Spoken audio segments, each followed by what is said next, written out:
Hello and welcome to Home Gardening for It. Today we're going to give you the onion update. These onions have been sitting on this table for 2 weeks, as we said in the previous video. So I am going to turn the time over to Sonia so that she can tell us what she learned from, or what she can see from these onions after the 2 weeks that they have been on this table. So time's yours. Okay, if you look at the onions, you're like, yeah, these look great. They're dry, all that stuff. But then you come along and you grab them and you squeeze them and they're mushy. So that just tells me these bulbs were not big enough to dry. Unfortunately, I didn't think about the concept or the idea of taking part of the harvest and putting it into the fridge. So basically all of these onions, even the big ones, have not kept their volume. They're all really either mushy or really small feeling inside. Let's see here. Where's another big one right here? Yeah, and we kept them single layer, which is what you're supposed to do. This area gets full sun. There's been no rain. So this is not related to excess moisture. It's been very dry here. This is related to the fact of the onions going to seed, and I think the variety is just not appropriate for our location. I did some research. There's a website of a company, Dixondale Farms. They're a company in South Texas. They sell starter onion plants. They have a very great website for growing onions. So one of the things that they talk about is, of course, planting the right variety. They have a couple good maps.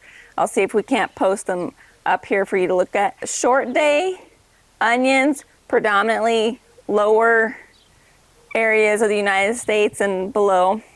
Intermediate day onions, predominantly that mid section of the country, and then long day onions, the northern part of the country. As you may or may not be aware, in the northern parts of the country, in the summer, the days are quite long. In the southern part of the country, even in the summer, the days don't get longer than 14 hours a day. So the plants also are acclimatized or adjust to if it's really hot or not. The southern varieties or short day varieties are frequently sweet or Vidalia type breeds, but there are red, yellow, and white breeds. There's a couple of really good seed companies that have a wide variety. It's easy to find, but I did have to do some significant internet research to find them. There were some early couple of onions that I had pulled, and I had just trimmed the tops and put them in the fridge. Ooh, that looks beautiful. So these have been in the fridge maybe close to a month now. Still really good. We definitely, there's a little bit there that could come off, but we definitely could have taken a good portion of this harvest and trimmed them down and stuck them in the fridge. These are, as you can see, this is what we were dealing with when we pulled out the onions. They were maybe a little bit bigger, some of them, and some of them were a little bit smaller, but this is still a good onion. It's been stored in the fridge. I can still use this. There really was no reason why we couldn't have taken a portion of these and put them in the fridge for quote unquote fresh storage. In part of my research, reading what Dixondale Farms has to share with how to plant onions, one of the things that they recommend is that you use a fertilizer with a high phosphorus balance. And they recommend you use a 10-20-10 or something similar like that. This is happened to be something I have on hand. It's the Vigoro Bold Blooms. But if you look at if you look at this, it's a 15-30-15. What does that mean? This first number is nitrogen, this middle number is phosphorus, and this last number is potassium. They recommend you use something with a high phosphorus concentration as a fertilizer applied to the root zone. So not exactly where the onions are planted, but let's say you have 2 rows of onions, you're gonna space them apart, 6, 8, 10 inches, whatever. In the middle of those 2 rows, you're gonna put your fertilizer. The roots are gonna grow out and they're gonna get that fertilizer permeating in. They don't recommend you put the fertilizer in the planting hole with the onion plants. Now, if you're gonna start from seed, same applies. You're gonna apply the fertilizer to the side, not where you're putting the seed.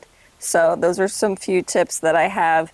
I am gonna link the Dixondale Farms website for you guys, and I'm also gonna link some other seed company websites for you guys. Looking for specific onions for your region where you live is the most important thing that you can do to get a good storable onion harvest.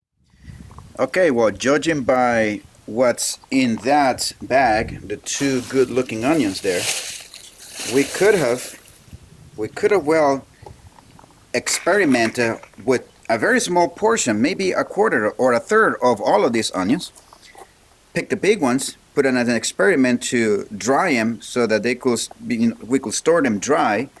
But I did not know that, and I was asking Sonia that. So basically, this is a waste of onions that we have learned now. So whenever the next harvest comes, we're gonna do better, and hopefully we can get a better harvest.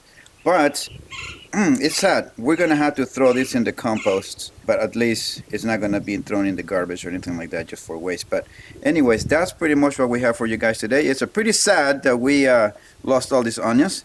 Had we known, we could have saved a bunch of them in the fridge, just like those other ones. But anyways, that's all we have for you guys today. Thank you for joining us, and we'll see you guys on our next video.